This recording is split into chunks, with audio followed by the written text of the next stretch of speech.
dealers planning the future of their family-owned businesses, how should they approach the buy-sell question, as well as long-term growth and succession planning in this new economic landscape?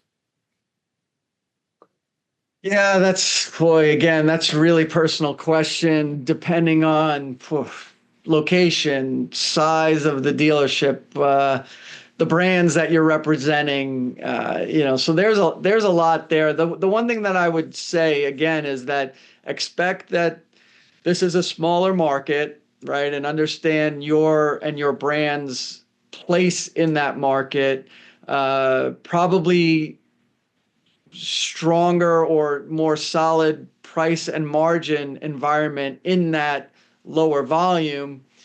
But really, it just depends. I mean, there's probably a million reasons why you want in or you want out. I would think that in a lot of cases, the trend, like Lloyd referenced Best Buy earlier, right? That there was this move towards consolidation where you have big players getting bigger and you have sort of mom and pop just getting out because it's difficult to compete with scale in so many different industries. So again, really sort of personal choice. I think, it just really depends on the family dynamic, who's next in line, what your consideration for the brands you hold are.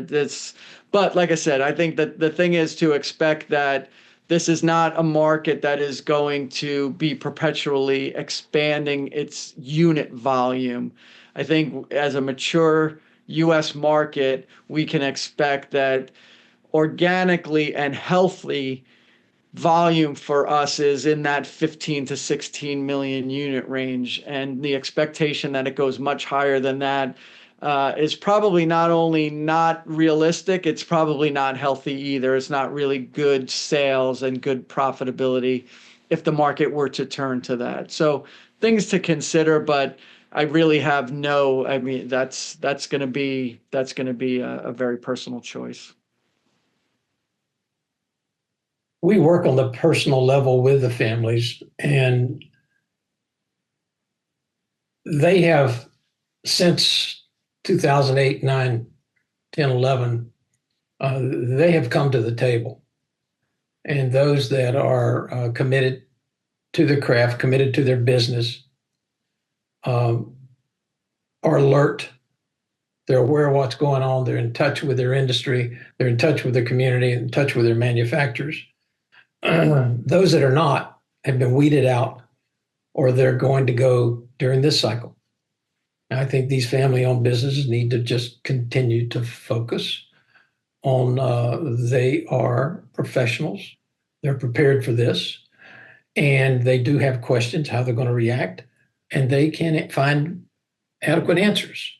And they need to work with their environment. Just make sure that they're in touch with every dimension of their business, from manufacturing to distribution and sales and employees. And if you're planning on selling, talk to people who've been down this road, who I would say get a feel for what's happening. We're going to know pretty quickly, is this going to be a positive or negative to the net value of a dealership? And I personally cannot see how it's going to hurt it. There may be some specific manufacturers that are hurt, but the market's going to adjust. I think it's going to be additive. That's my feeling long-term for automobile dealerships. And I'm not sure I would change my plans dramatically. I just wouldn't be making any impulsive decisions. There are a few more factors you need to take in regarding what franchises you want to buy and in what locations you want to buy them. And the next few months are going to give us insight into that. I personally think that these manufacturers like Toyota, Honda, Kia, Ford, General Motors, they're going to adapt. They've been through these cycles too. They're going to adapt. The sky is not falling. They're going to be okay. And if you're planning on growing and expanding, continue to plan on growing and expanding. If you're planning on selling, then take a deep breath talk to people in the know, like Presidio, and develop some extended plans. Might take you a little longer because there are going to be a few more questions by buyers. I have no doubt you'll get your value. The other thing I would say too is that I am not considering that, or if dealers or franchises are considering the threat of direct sales, whether from the factory or from a big marketplace like Amazon, I just don't see that as being realistic or feasible.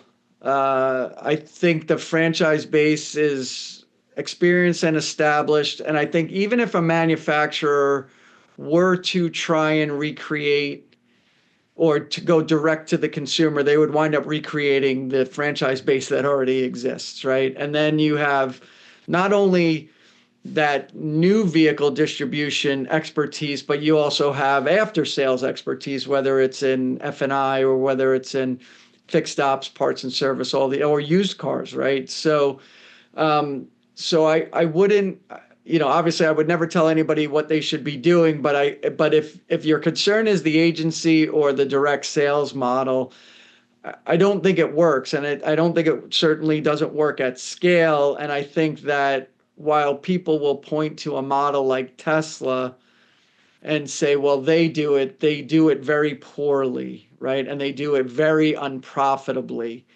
So you hear from one side, and I really don't think, I think any of the direct sales or agency sales talk you heard during the pandemic was a function of that very tight supply and demand balance where inventory came in today and was gone late today.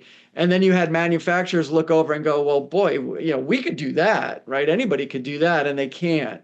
And especially in times like these where the consumer needs guidance, they need input, they need experience and expertise. Manufacturers can't do it. And even from a consumer's perspective, where I hear all the time, like, oh, just cut out the middleman, it would be easier. And I always have the same answer, which is, if you think it's difficult to interact with a dealership about your new vehicle or service or whatever, wait till you try and go directly to the manufacturer with those same issues. You think it's bad now, it would be 100 times worse because they're manufacturers. They're not retailers. They have no experience in doing it. They have no network or scale to do it. So if you think you can, just because you're a manufacturer, you can magically become a retailer, it just doesn't work that way. So, that would be the only advice I would give, is to say, if that's your fear, I wouldn't be making decisions based on that potential reality in the future at any point.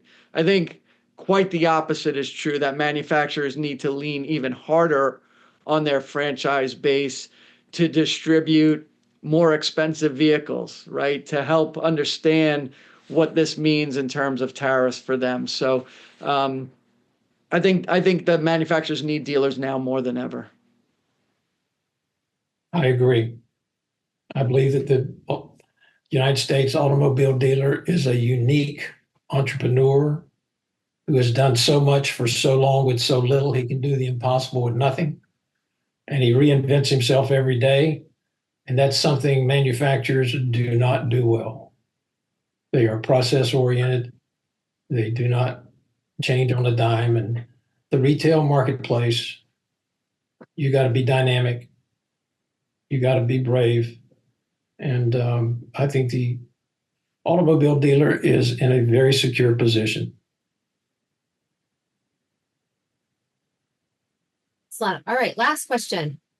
Lloyd, amidst this new set of challenges, what opportunities might tariffs present for car dealers to innovate or expand their business models to stay competitive and successful? Well, I think the most important thing they can do is connect with their customers. Just tell them that they're not planning to gouge them. They're planning to be there as their partner in their endeavor to secure quality transportation, and that keep your wits about you. This is not a time to be taking impulsive action, being afraid that that you're not going to be able to get an automobile or the price is going to go up 25%. Americans in general just really do well at this. And Donald Trump is a disruptor. He knows what happens in disruption. Opportunities are created. And I think the dealer has an opportunity here to connect with his customer base. I think he also has an opportunity to start drinking some Kool-Aid of his manufacturers, because he needs to be on the inside of the information, the real information of what his supplier is providing him. And if you've been of the class who think the manufacturers are idiots, I think you need to basically pack that opinion away, join the team, and try to give them good information and endeavor to solicit good information from them that can help you refine your business plan. And it's going to work out. It's going to work out. And I think the challenge and I don't think they have to sort of reinvent. I agree with that. And especially if the dynamic of supply demand balance is very similar to what we just saw through the pandemic period. I mean, that story was written and now it's sort of coming back around. What I will say would probably will be one of the bigger challenges, and this was the challenge during the pandemic, is that it is the dealer that sits between the manufacturer and the consumer. So whether it's pricing, and that may mean higher MSRPs or additional fees, whatever it winds up being, it is the dealer that sits across the desk from the consumer, and in many cases feels the wrath of the consumer for those things.